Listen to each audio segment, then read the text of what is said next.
My name is Trish Ware, and I am obsessed with all things pregnancy and birth, and helping you to navigate both the practical and the magical seasons of this journey called motherhood. I'm an all-day coffee-sipping mama of 7. I've had the amazing privilege of delivering many babies in my 15-plus year career as a labor and delivery nurse and as a mama of 7.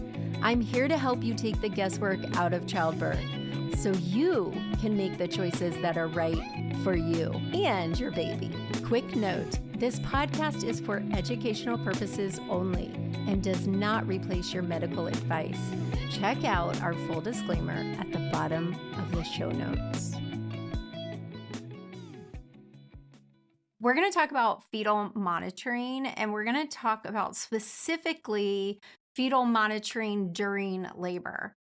It's going to be about a 10-15 minute teaching topic because I want to keep it nice and low.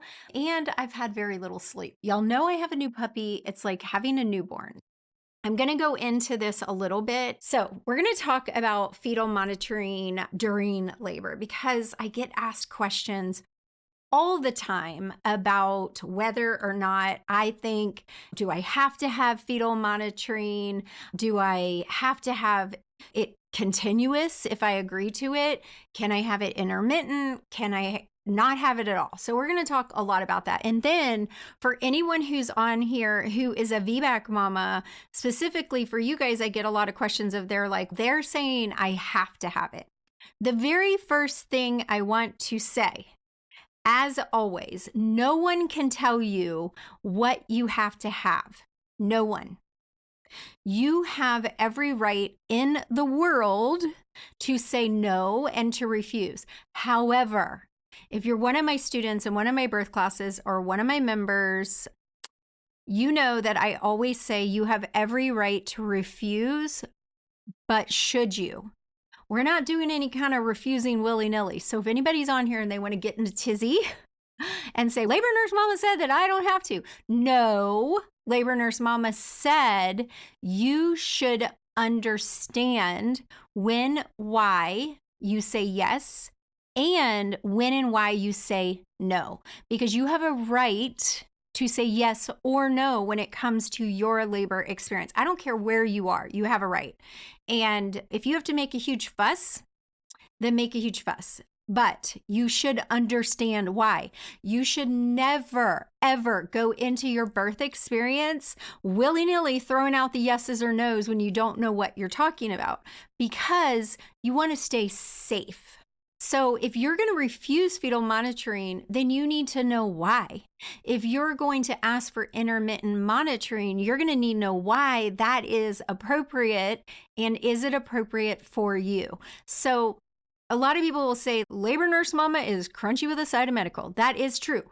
I am, but I do believe that you can absolutely 100% have a birth that is completely hands off. You do not have to have anything medical, but you want to know your situation. Like, are you high risk? If you're high risk, then that might not be wise. So starting it off with, you can refuse, okay? So fetal monitoring, we want to know, how is baby doing inside of you? A lot of my moms will say, isn't fetal monitoring the only way that I can know that baby's doing inside of me? They're doing well inside of me. No, it's not. It's the only way I can know, because the best way that you know, and you're doing it already if you're in your 3rd trimester, is monitoring baby's movement. So baby's movement says to us, hey, I'm getting enough oxygen. Guess what we're looking at when we look at the fetal monitor? We're looking to see, is baby getting enough oxygen? So let me show you how. Here's the monitor, right? I've got a 10-minute strip here. This is a fetal monitor strip. Down on the bottom, those are contractions.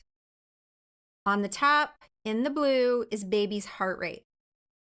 So what I'm going to show you is what we are looking for in the hospital. And I'm sorry for the shakiness, because I should be able to get this where it's not so shaky, but it's shaky. Let me see if I can make it better.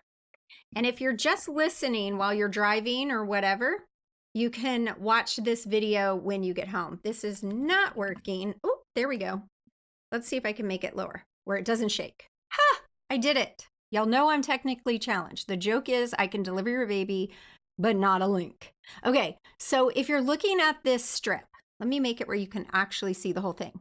If you're looking at this strip, right up here, this is baby. This is a contraction. So for those of you who have gone in to get a non-stress test is looking up here at what baby is doing while nothing is happening under here. Because guess what? Each one of those, that's stressing your baby out.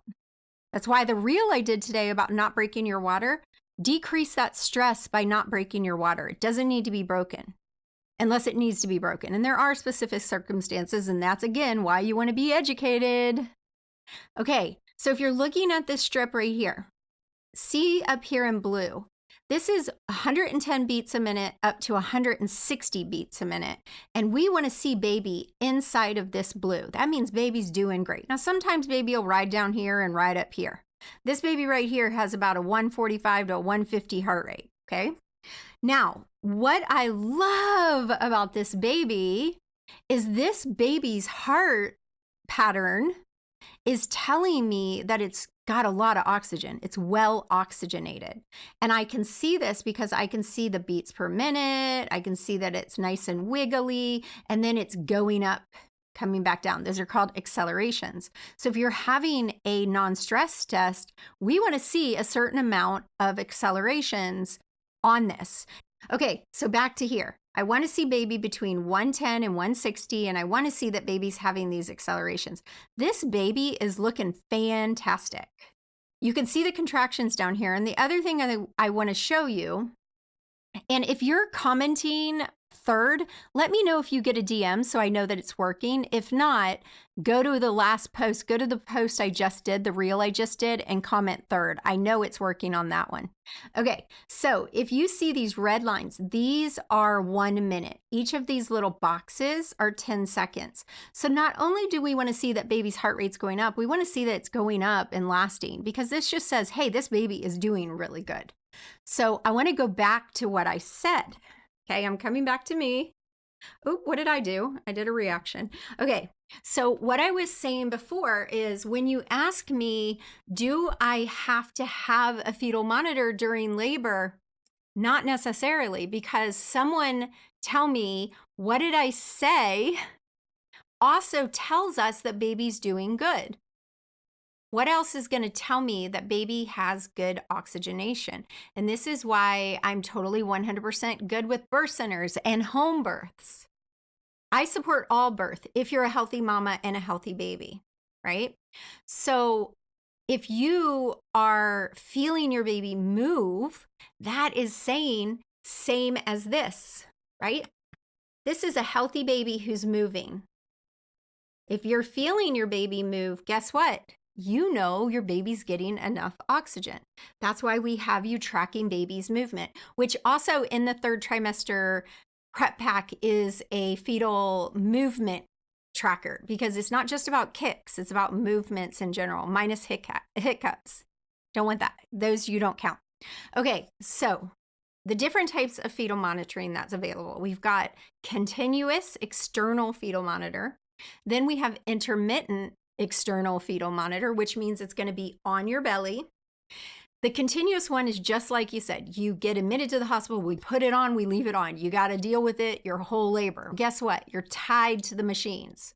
That's not really conducive to what I really want you doing, which is moving. Now, I have been induced and I have had to have continuous monitoring myself, and I just stayed moving around the monitor, attached to the monitor. But the best case scenario, if you have to have continuous, is wireless monitoring. That is going to allow you way more freedom of movement, way more ability to cope with the pain of labor, because gravity and movement is like the best mix to deal with the pain of labor. Okay, so as far as wireless is fantastic if you have to be on continuous. Wireless is also fantastic if you just don't feel like fighting with your provider to refuse continuous monitoring. It's like a good compromise. So if you don't know that your if you don't know if your hospital provides wireless, all you have to do is my tip of the day. Call your hospital, ask to be transferred to labor and delivery, and ask them if they have wireless monitoring. But take it a step further. If they do, ask them how many they have on the floor. If every room has them, you're good. If only a few rooms have them, or if they only have a few of them available, then what you want to do is when you go into labor or if you're being induced, ask to be put in that room. So that's an insider pro tip from a longtime labor and delivery nurse. Okay, so wireless is a great alternative to continuous.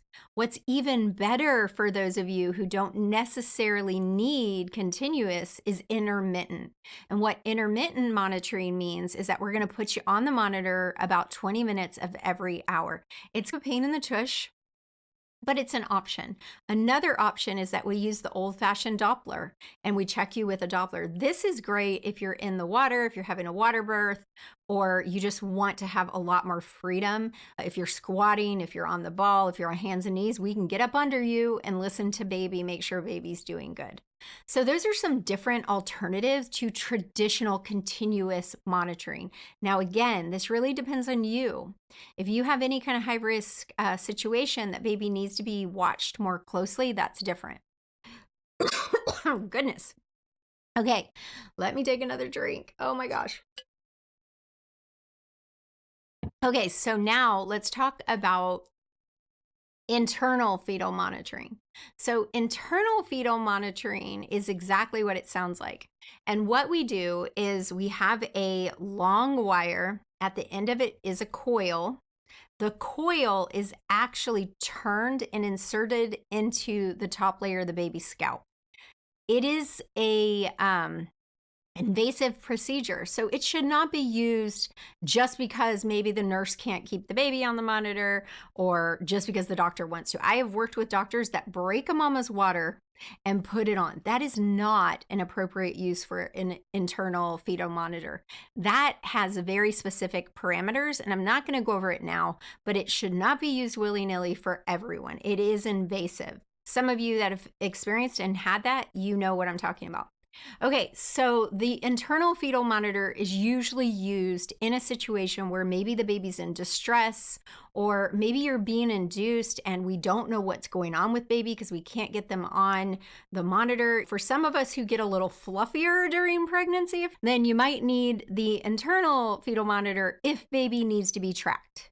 And that's a big if you're healthy and you're doing well, then they need to keep trying with the external. I have some tricks that I teach inside of my birth classes that you can tell a new nurse how to do to keep the baby on so that you're not trapped with an internal.